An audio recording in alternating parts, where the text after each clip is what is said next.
प्रधानमंत्री मोदी के आवास पर हाई लेवल बैठक, जिसमें विदेश मंत्री एस जयशंकर, एनएसए अजीत डोभाल मौजूद रहे। सेना प्रमुख बैठक करके फिलहाल प्रधानमंत्री आवास से निकल चुके हैं। प्रधानमंत्री मोदी के आवास पर हो रही हाई लेवल बैठक का अपडेट, क्विक अपडेट। विदेश मंत्री एस जयशंकर, एनएसए अजीत डोभाल बैठक में मौजूद रहे। सेना प्रमुख भी बैठक का हिस्सा थे और प्रधानमंत्री आवास से ये बैठक करते हुए वो निकल चुके हैं। आज ताबड़तोड़ प्रधानमंत्री मोदी दिन भर बैठकें करते रहे और आज दिन भर की ये 7वीं महत्वपूर्ण बैठक थी। सेना प्रमुख उपेंद्र द्विवेदी इस बैठक का हिस्सा थे, जो कि फिलहाल बैठक करके बाहर निकल चुके हैं। एनएसए अजीत डोभाल इस बैठक में मौजूद रहे हैं। आदिति मेरी सहयोगी और ज्यादा जानकारी के साथ इस वक्त जुड़ चुकी है। आदिति, आज का दिन ताबड़तोड़ बैठकों के नाम, इस बैठक को लेकर क्या जानकारी? बिल्कुल, 5 महत्वपूर्ण बैठकों के बाद ये सबसे महत्वपूर्ण बैठक।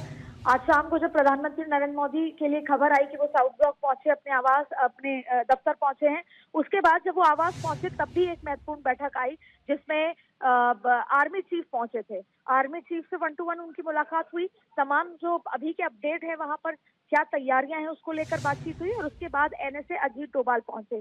जब रवाना हो चुके थे आर्मी चीफ, उसके बाद एनएसए अजीत डोभाल पहुंचे, उनसे मुलाकात हुई। और इस बीच में लगातार अमित शाह के आवास पर सिंधु जल नदी को लेकर सीआर पाटिल, अमित शाह की मुलाकात हुई। ये भी माना जा रहा है कि एस जयशंकर भी मौजूद रहे प्रधानमंत्री के साथ, और उसके बाद वो उस जल सिंधु नदी पर जो अमित शाह के आवास पर बैठक चल रही है उसमें भी रहेंगे। तो देखिए, बैठकों का दौर लगातार है और ये भी उम्मीद की जा रही है कि अभी कुछ देर बाद अमित शाह भी प्रधानमंत्री से मिलने जा सकते हैं। लेकिन फिलहाल आपको बता दें, ये हाई लेवल बैठक खत्म हो चुकी है और एनएसए बैठक से रवाना हो चुके हैं। और उससे पहले जो आर्मी चीफ थे वो भी मुलाकात करके रवाना हो चुके हैं। आज का पूरा दिन और कल शाम से जो बैठकों का दौर है, कुल मिलाकर देखा जाए तो 10 से ज्यादा बड़ी बैठकें हो चुकी हैं। और ये सारी बैठकें हमको जो काउंटडाउन की बात करते हैं उसके एक स्टेप आगे लेकर जाती हैं।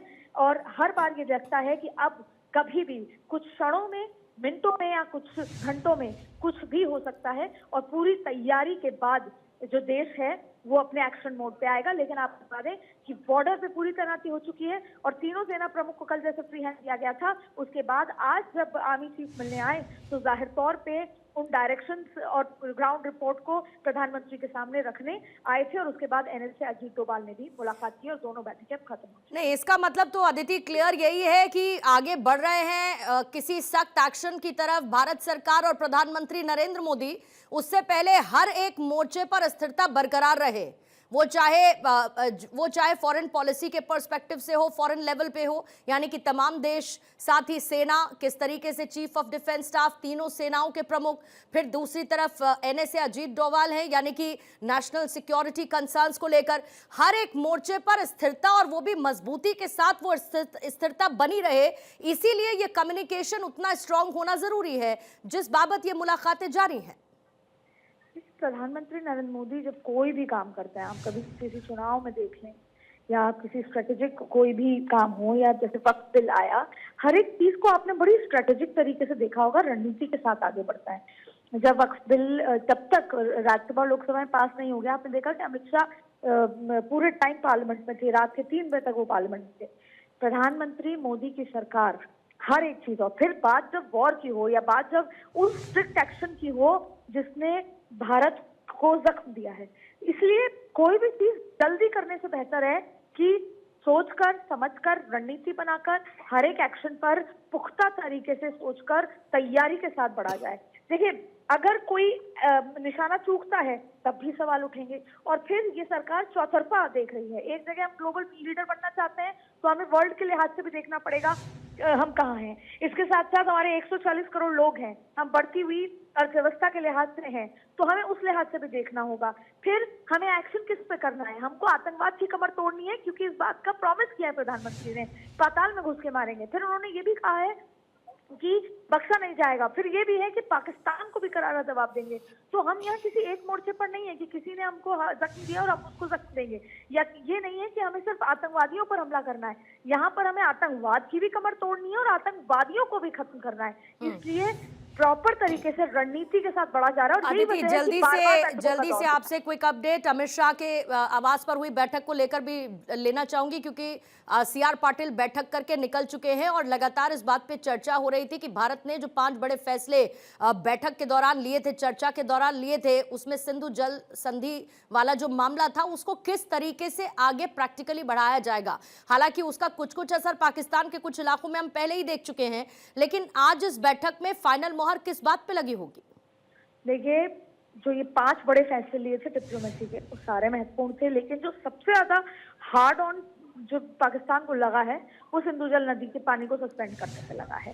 वजह क्या है कि वहां पर बहुत बड़ी संख्या है, आबादी है जो सिंधु जल नदी पर अपना खेती के लिए और अपने जीवन यापन पर डिपेंड करती है।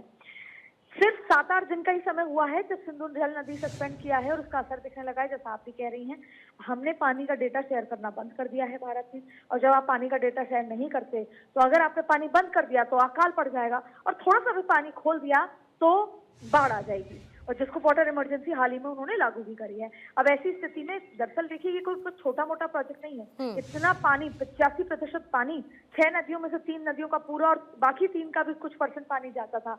ये सबसे ज्यादा फायदा हो रहा था। और ये बात तय हुई है इस बैठक में, बार बार हुई है कि देखिए वैसे भी सिंधु जल नदी से भारत खुश नहीं था, भारत को कोई फायदा भी नहीं हो रहा था इस दिन सिंधु जल नदी से, और पहले भी कई बार उल्लंघन कर चुकी है पाकिस्तान इस ट्रीटी का। और इसके लिए ये भी वियना जो ट्रीटी, इंटरनेशनल ट्रीटी का जो आर्टिकल 62 है, उसके तहत इंटरनेशनली भी भारत ये कह सकता है कि हम इस ट्रीटी से बाहर आ रहे हैं क्योंकि हमारे टेरर यूज किया जा रहा है पाकिस्तान द्वारा। तो तैयारी हर मोर्चे पर बात हुई है, लेकिन जो सीआर पाटिल है उन्होंने कहा है कि लॉन्ग टर्म प्रोजेक्ट है, हम अभी इसी बात में तैयारी कर रहे हैं कि पानी को मोड़ा कहाँ जाए, इसकी स्टोरेज कैसे बनाई जाए, और फिलहाल पानी को रोका जाए किस तरीके से जिससे कि पानी बंद हो जाए, क्योंकि बीच बीच में इतना पानी हो जाता है खोलना पड़ता है। ठीक है आदित्य, शुक्रिया आपका जानकारी के लिए। दोनों बैठकें महत्वपूर्ण, कुल मिलाकर आज ये 7 ताबड़तोड़ बैठकें देखने को मिली थी। किस तरीके से अपफ्रंट भारत की सरकार हर एक मोर्चे पर तैयारी के साथ खड़ी है, सिर्फ एक्शन का इंतजार है, कब कहां किस कैपेसिटी में 140 करोड़ भारतीयों की नजर इसी पर है।